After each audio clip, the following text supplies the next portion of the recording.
कुछ बुनियादी चीजें। आई लव मोहम्मद पर किसी को ऐतराज नहीं और ना किसी को ऐतराज होना चाहिए, ना हो सकता है, तीनों बातें। लेकिन उन्नाव में पुलिस अधिकारी को क्यों मारा गया आई लव मोहम्मद के जुलूस में? आप बोल तो जुलूस किस लिए? मोहब्बत के लिए। और मान लो जुलूस भी निकाल रहे हो, बहुत उत्साह आ गया, तो पुलिस वाले, पुलिस के अधिकारी क्यों मारा पकड़ के? और अगर ये मोहब्बत है तो जो जस करी सो तस फल चाखा, फिर क्या समस्या है? फिर विलाप क्यों? आप बाजू काटने निकलोगे तो दूसरा आपको सोन पापड़ी खिलाएगा? क्या उत्तर प्रदेश की पुलिस या देश की पुलिस या सेना सुरक्षा बल इसलिए है कि उनकी बाजू काटने के लिए लोग निकले सड़क पर और वो उनको अगरबत्ती धूप बत्ती दिखाएं, आरती करें? दुष्ट दलन रघुनाथ कला की, शासन का यह कर्तव्य है। और मुफ्ती साहब, बिना दुष्टों के दलन के ना अच्छे लोगों की हिफाजत हो सकती है, ना अमन हो सकता है। ये जान लीजिए और मान लीजिए। अरे श्रीमती जी, कुछ तो सस्ता लो, बचत करो। नहीं श्रीमान जी, सब बढ़िया लो, रहने दीजिए। इसमें क्या खास बात है? थोड़े में ज्यादा स्वाद, यही तो है इसकी खास बात। वाओ मामा, क्या स्वाद है। अरे मेरे राजा, राजा और प्योर मसाला। अगर शांति स्थापित करनी है तो उसके लिए कुरुक्षेत्र होता है, तब शांति आती है। ये जान लीजिए। बहुत डिस्कोर्स हुए, बहुत मंथन हुए, बहुत हाई लेवल मीटिंग्स हुई, आज की भाषा में कह रहा हूं, महाभारत से पहले। लेकिन जो मसला सालों साल नहीं फरिया पाए लोग, बड़े बड़े विद्वान मिलकर मीटिंग्स में, अशोक जी, योगेश्वर कृष्ण की उपस्थिति में भी जो नहीं सुलझे विषय, वो विषय मुफ्ती साहब 18 दिन में वंस फॉर ऑल सेटल हो गए। क्या ये जरूरी है?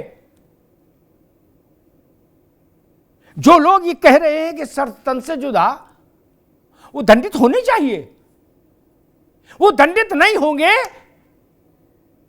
तो ये फिर जो मोहब्बत आएगी वो फर्जी होगी, नकली। भाई अलग चारा अलग, ये नहीं चलेगा। ऐसे गंगा जमुना और रुमाली और तंदूरी रोटी, ये सब बौद्धिक विलास है। फिर अव्वल तो जो बात इमरान मसूद कह रहे हैं मुझे वो तर्कपूर्ण लग रही है। वो कह रहे क्या तमाशा मचा रखा है इन मौलानाओं ने, ये क्यों निकल रहे हैं जुलूस लेके? जब तय हो गया था कि जिला प्रशासन आपके जीने की आखिरी सीढ़ी के पास खड़ा मिलेगा, वहीं से उतरते, पतला सा जीना है, एक चेला आगे एक चेला पीछे, बीच में तौकीर आ जाते और ज्ञापन देते और फोटो खिंचाते चले जाते। लेकिन उनको तो बाजू काटने थे पुलिस के। तो जब आप इतने बहादुर हो, बाजू काटने जा रहे हो, धर्म युद्ध लड़ने जा रहे हो मौलाना मुफ्ती साहब, तो आपसे एक इल्तिजा है मेरी, फिर आप उनके लिए चिंतित ना हो जो इतने मनबड़ हैं कि बाजू काटने का ऐलान कर रहे हैं। उनका पिछवाड़ा लाल हो भी जाए तो क्या फर्क पड़ रहा है? बताओ वो क्या तकलीफ है उनको? वो तो बाजू काटने निकले थे, आगजनी करने निकले थे, सर तन से जुदा करने को निकले थे। तो पिछवाड़ा लाल होना तो छोटी बात है, इसमें आप नाराज क्यों हुए? जो बात इन्होंने कही राघवेंद्र जी ने। और कोई भी व्यक्ति ऐसा नहीं होना चाहिए, कोई भी वर्ग ऐसा नहीं होना चाहिए जिसके जो ये मानकर चले कि हम कानून से ऊपर हैं, हम कानून को चुनौती दे सकते हैं और कानून हमारे ठेंगे पर, यह स्वीकार्य नहीं होना चाहिए। हमने मेरठ को देखा है, अलीगढ़ को देखा है, रामपुर को देखा है, बरेली को देखा है, सूरत को देखा है, अहमदाबाद को देखा है, भिवंडी को देखा है, भागलपुर को देखा है। मुफ्ती साहब दंगे में आंख खोलते थे और दंगे में सो जाते थे, कर्फ्यू में सांस लेते थे। हिंदुस्तान के 85 शहर जहां मुस्लिम आबादी का घनत्व ज्यादा है। गलत कहूं तो टोक दीजिएगा। आज उत्तर प्रदेश में कर्फ्यू नहीं लग रहा, कहीं गुजरात में भी नहीं लग रहा, बंद हो गया कर्फ्यू लगना। कर्फ्यू लगना बंद हुआ तो कारोबार लौटा, क्योंकि कर्फ्यू में कारोबार नहीं होता। मौलाना साहब, इस बात से अशोक भाई भी सहमत होंगे। राजस्थान में हर हफ्ते कर्फ्यू लगता था, स्थितियां बदल गई।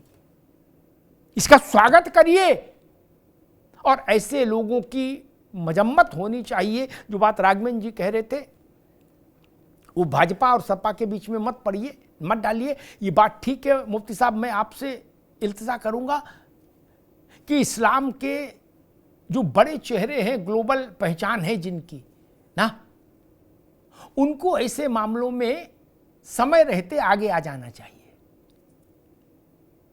इस्लाम के जो ग्लोबल चेहरे हैं, बड़े चेहरे हैं, ये जलूस जब पहली बार उन्नाव में निकला था, ये यूपी में जहां भी निकला, ये देश में जहां निकला और उत्तेजक नारे लगे, तभी देश के 10 बड़े मुस्लिम धर्माचार्यों को ये नहीं कह देना चाहिए था कि क्या तमाशा है, बंद करो।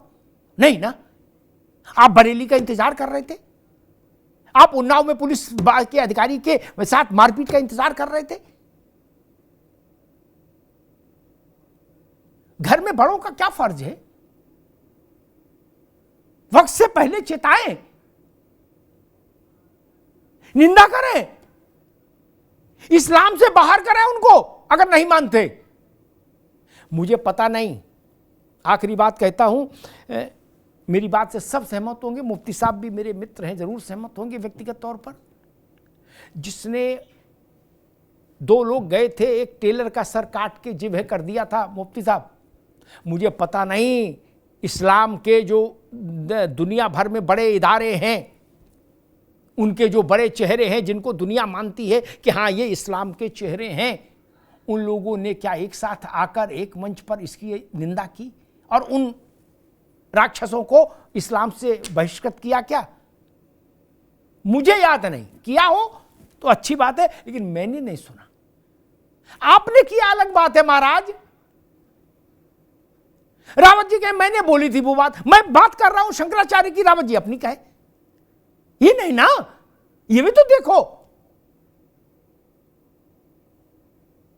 मक्का के इमाम और देवबंद के चांसलर आपके बराबर नहीं, आप उनके बराबर नहीं हो जाएंगे ना मुफ्ती साहब, ये दुनिया की रीत है। एच.एस. रावत 4 शंकराचार्यों के समान नहीं हो सकते ना। रावत साहब गलत तो नहीं कह रहा, मैं उनकी पूछ रहा हूं, क्या उन लोगों ने ये कहा उससे गंदा कोई कांड था क्या? टेलर की दुकान पर जाकर उसका गला रेत दिया और वीडियो बनाया और वीडियो जारी किया, इस्लाम के नाम पर जारी किया, अल्लाह अकबर कह के जारी किया। मैं मौलाना मुफ्ती नदीमुद्दीन साहब की बात नहीं कर रहा। हिंदुस्तान के 5 चेहरे जो इस्लाम के सबसे बड़े रिलीजियस चेहरे माने जाते हैं वो कहां थे? ग्लोबल एरिना में जो इस्लाम के बड़े चेहरे हैं वो कहां थे? क्या उनको नहीं बोलना चाहिए था? इससे गंदी कोई बात हो सकती थी क्या? बोले होते तो फर्क पड़ता, मौसम बदलता। मुफ्ती साहब, हमारे आपके बोलने की एक सीमा है। जो बात राघवेंद्र सिंह बोले हैं वो उनकी एक सीमा है, अशोक जी बोले उनकी एक सीमा है, लेकिन इनकी पार्टी में अखिलेश जी बोले तो बात दूसरी है, और उनकी पार्टी में प्रधानमंत्री बोले तो बात दूसरी है ना मुफ्ती साहब। इसमें तो किसी को नाराज नहीं होना चाहिए।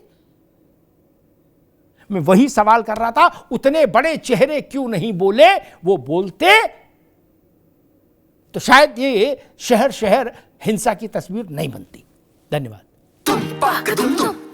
अरे श्रीमती जी कुछ तो सस्ता लो, बचत करो। नहीं श्रीमान जी, सब बढ़िया लो, रहने दीजिए। इसमें क्या खास बात है? थोड़े में ज्यादा स्वाद, यही तो है इसकी खास बात। वाह मम्मा, क्या स्वाद है। अरे मेरे राजा, राजा और प्योर मसाला।